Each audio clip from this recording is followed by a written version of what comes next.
Hello friends, இன்றைக்கி கத்திரிக்காய் புளி குழம்பு எப்படி வைக்கிறதுன்னு பார்க்கலாம். எண்ணெய் ஊற்றி எண்ணெய் நல்லா காஞ்சதும் கடுகு, வெந்தயம், சீரகம் போட்டு அது பொரிஞ்சதும் 2 பெரிய வெங்காயத்தையும் கட் பண்ணி அதில் போட்டு, பெரிய வெங்காயம் நல்லா வதங்கி வர சமயத்தில் ஒரு ஈர்க்கு கறிவேப்பிலை, தக்காளி எல்லாம் போட்டு நல்லா வதக்கலாம். பூண்டு நல்லா ஒரு பெரிய சைஸ் 2 பெரிய மலை பூண்டு எடுத்து அதை நல்லா 2 கட் பண்ணி இந்த அளவுக்கு உரித்து வச்சுக்கலாம். அதையும் போட்டு நல்லா வதக்கலாம். வதக்கிட்டு தேவையான உப்பை கலந்து நல்லா வதக்கி, இது 3/4 பாகம் வேகும்போது நீட்டு கத்திரிக்காய் வாங்கியிருக்கேன்.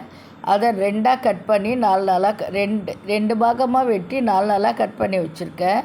அந்த கத்திரிக்காயை இதில் போட்டு நல்லா வதக்கிக்கலாம்.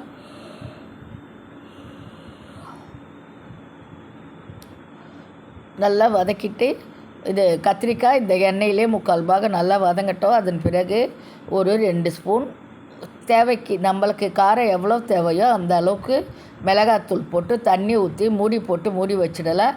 ஒரு 5 நிமிஷம் நல்லா கத்திரிக்காய், பூண்டு எல்லாம் கொதித்து நல்லா எண்ணெய் பிரிஞ்சு தனியாக வரும். நம்மளுக்கு பார்க்கும்போதே தெரியும், எண்ணெய் தனியாக பிரிஞ்சு நிற்கும். அந்த ஸ்டேஜில் கத்திரிக்காய் வெந்திருக்கும். நான் ஒரு பெரிய எலுமிச்சம்பழம் அளவுக்கு புளி எடுத்து அதை ஊற வச்சுருக்கேன். இப்போ இந்த கத்திரிக்காய் நல்லா வெந்து எண்ணெய் பிரிஞ்சிடுச்சு. இந்த புளி தண்ணியை அதில் ஊற்றி ஒரு 3 நிமிஷம் இல்லை 5 நிமிஷம் கொதிக்க வச்சா புளிக்குழம்பு கத்திரிக்காய் ரெடி. தேங்க்யூ.